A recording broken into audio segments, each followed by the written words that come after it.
باپ کی خدمت اور ماں کی خدمت سب کے حصے میں نہیں آتی. یہ رب جسے محبوب رکھتا ہے اسے یہ موقع عطا کرتا ہے. خوش نصیب ہے جسے بوڑھا باپ ملے اور وہ نوکری کرے. خوش قسمت ہے جس کو بیمار ماں ملے اور وہ نوکری کرے. حضرت ابو ہریرہ فرماتے ہیں میری اماں بوڑھی تھیں تو ان کا معدہ کمزور ہو گیا تھا، تو میں اٹھا کے پخانہ پیشاب کرتا تھا تو کئی دفعہ میرے اوپر کر دیتی تھی. یہ حضرت ابن جوزی علیہ رحمہ نے اس کو لکھا ہے. فرماتے ہیں میرے دل میں خیال آتا تھا کہ میں بڑا خدمت گزار ہوں اپنی ماں کا.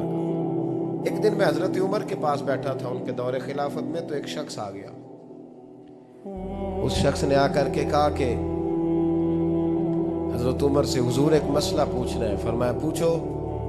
وہ کہنے لگا حضور میری اماں بوڑھی ہو گئی ہے، بیمار رہتی ہے، مریضہ ہے، مجھے آواز دیتی ہے بیٹے پیشاب آیا ہے، آواز دیتی ہے تو میں اماں کو اٹھاتا ہوں. ابھی میں بیت الخلاء تک واش روم تک جاتا نہیں کہ میری اماں میرے اوپر پیشاب کر دیتی. حضرت عمر سے کہنے لگا حضور بچپن میں اماں پہ پیشاب کرتا تھا، اب اماں میرے اوپر کر دیتی ہے تو حق ادا ہو گیا نا.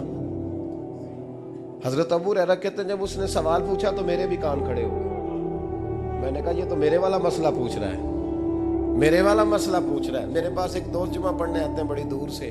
مجھے کہنے لگے حضرت صاحب جدوں بھی میں آؤں نا تسی میری ہوئی گل چھیڑ دیتے ہو، وہ جو بات ہوتی ہے نا بالکل میری ہوتی ہے. میں نے کہا نہیں یار جو میں کر رہا ہوتا ہوں وہ میری بھی ہوتی ہے، وہ سارے معاشرے کی ہوتی ہے. ہمیں لگتا ہے کہ میری ہو رہی ہے حالانکہ وہ بات ہماری سب کی مشترکہ ہوتی ہے. سن لیں اور یاد رکھ لیں. حضرت ابو ہریرہ فرماتے ہیں میرے کان کھڑے ہو گئے. میں نے کہا اس نے تو میری بات پوچھنی شروع کر دی. حضرت فاروق اعظم سے کہنے لگا حضور بچپن میں اماں پہ پیشاب کرتا تھا، وہ میرے اوپر کر دیتی ہے تو حق ادا ہو گیا. حضرت عمر کہنے لگے نہیں کوئی نہیں ہوا. اس نے کہا حضور مجھے سمجھائیں وہ سارے کام جو میں اماں کے ساتھ کرتا تھا اماں میرے ساتھ کرتی ہے تو کیوں نہیں ہوا. حضرت عمر کہنے لگے بھائی پیشاب تو بھی اماں پہ کرتا تھا اور اماں بھی تیرے اوپر کرتی ہے، پر تیری اور تیری ماں کی سوچ میں بڑا فرق ہے. اس نے کہا حضور کس طرح؟ تو کیا جواب ہے سیدنا فاروق اعظم کا، لو کان نبی بعد لکان عمر ابن خطاب. کیا جواب ہے. حضرت عمر فرمانے لگے تیری اور تیری